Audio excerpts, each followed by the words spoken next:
On May 5th, I uploaded this YouTube video.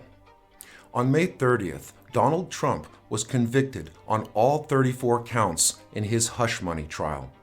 On June 11th, Hunter Biden was convicted on all 3 charges of false statements to purchase a gun. On June 14th, I filed my lawsuit, and Fox News lost its chance to do this exclusive story. My lawsuit demonstrates that judicial corruption existed when Kamala Harris was the California Attorney General in 2012.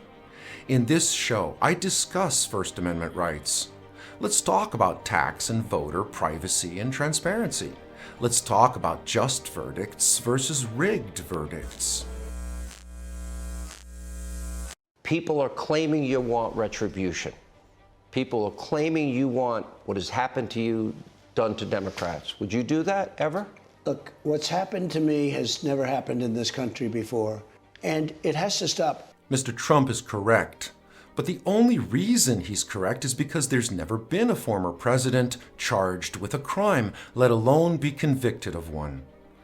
But if what he meant is that there's never been a witch hunt like that of Judge Merchan, then I object. Judge Merchan has absolute immunity. Alvin Bragg has qualified immunity. Indeed, we have a 3-tiered justice system, and Judge Merchan elevated Mr. Trump to that 3rd tier, and yet the jury still convicted him. Vice President Harris had an opportunity to discuss the integrity of the hush money trial. So, 6-week trial, 12 jurors of his peers unanimously returned verdicts on 34 felony counts. They reviewed evidence, they reviewed the law. His attorney actively participated in choosing that jury. His defense attorney actively made decisions about which witnesses to call, actively engaged in cross-examining the prosecution's witness, and they returned a verdict. But the issue is not the length of the jury trial or the extent of the evidence that Trump's lawyers presented. The issue is how the judge managed the trial. Only a state actor can violate constitutional rights. If Trump's rights were violated, then he's entitled to vindicate his constitutional rights. But what Sean Hannity asked Mr. Trump is whether he would take retribution against the Democrats. I'd like to hear Mr. Trump explain exactly what it was that happened to him and what it is that he wants done to the Democrats. The word lawfare is being used in the media a lot lately. It means to weaponize judicial institutions and administrative agencies. Trials are held publicly for a reason. If it's held in open public, then how can it be corrupt? That would only be possible if the public was unable to identify judicial corruption when they see it. Of course, the other question is whether it's a high-profile or a low-profile case.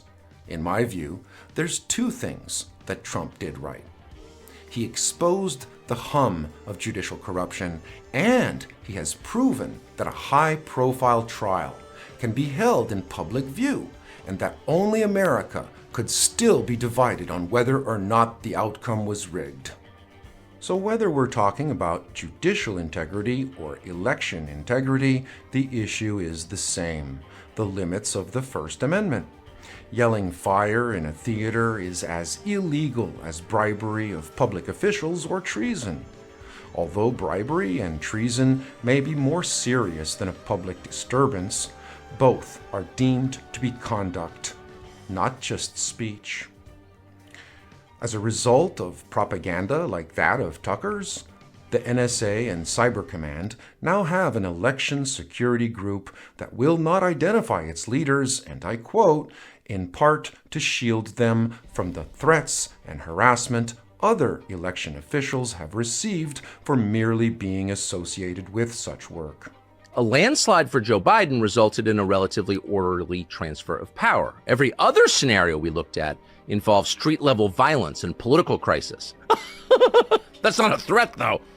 She went on, and we're quoting, With the exception of the big Biden win scenario, each of our exercises reached the brink of catastrophe, with massive disinformation campaigns, violence in the streets, and a constitutional impasse, end quote. Again, not a threat at all.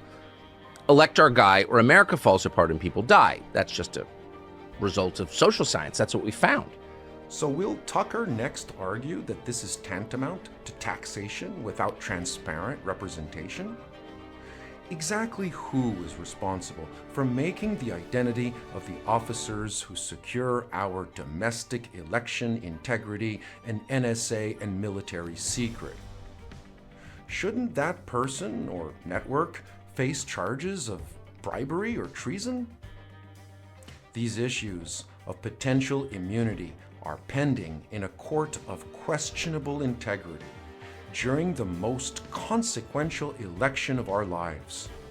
And if that person or network conspired with someone who engaged in an act of insurrection, then that person, network, or state-run TV should be charged with treason, because it's indisputable that they, unlike the president, have no immunity.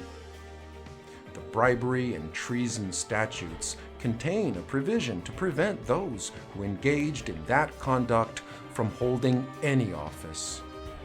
Why wouldn't that apply to all who participated in that conspiracy from electing their guy? Any hint at a VP?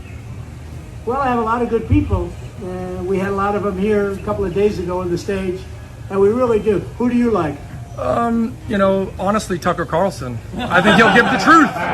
He'll speak the truth. A lot of people don't disagree with you. I want the truth. And Tucker is a good man. I will tell you. He's been a good man. He's been a friend of mine. He loves our country, I will tell you. Where do we draw the line between a conspiracy to get someone elected and a campaign to do the same? A hush money trial implies a conspiracy. Cyber Command's investigation of meddling by Moscow in the U.S. election that started in 2016 is objective probable cause of a conspiracy to elect someone in 2024. The clause preventing the taking of the presidency in the treason law could never attach to the person running for office through a conspiracy if it's actually just a campaign. Campaigns are legal. Voting is legal. One cannot conspire to do something legal. No campaign can be just one person. It costs too much to get elected for one person to do it all. Recently, Judge Alito made some dubious claims. Stop stretching credulity and thinking that we're going to believe this crap coming out of your mouth about it when you know that's not true. We know it's not true. So, yeah, we know who wears the flags in that household. But judicial intimidation is nothing new. In 2007, Judge Roy Pearson sued his local dry cleaner for $54 million because they allegedly lost his pants. And unlike Alito, he was going to be the one to wear those pants in his family, or at least use them to make priceless memories. Wait. I'm being told that is not what he was going to use those pants for. And speaking of the devil, election and judicial abuse and taxation without transparent representation, which naturally leads to a defund that branch of government argument, Jon Stewart and his guests addressed the Hatch Act and the problem of taxation without transparency. What are the vulnerabilities in our democratic systems that makes them maybe less resilient to those kinds of threats? Corruption, maybe the idea that it's not as responsive to the needs of the people. How much money goes to defense contractors? I think people would be appalled by that. How much money, subsidizes oil companies? Preach, brother, preach. And so I think we need to do both things. This is a terrific idea to show where your money is going and all the good things it's doing. We've got to combine that. But not just the good things, Noah. Yeah, that's right. Because it has to serve as a reform map. Jon Stewart is right. We need a reform map because Biden did not build back better. Promises made, but promises not kept. My complaint evinces disputes that could easily have been resolved 17 years ago. My complaint is evidence of a dysfunctional government. It's up to us, the people, to follow through with that reform map, and to that end, I suggest that we divide the country into zip codes. The state and federal contributions of each zip code shall be made public online to preserve the privacy of its constituents, but to make the sum total of that zip code transparent to the public. A Madisonian taxation check and balance, so that anyone with a complaint of corruption, such as mine, can safely blow the whistle without fear of retaliation against judges, DAs, and election workers, all while remaining transparent at the local zip code level. This show, whatever its new name will be, will remain dark during my pending litigation in the U.S. District Court of Connecticut. Thank you.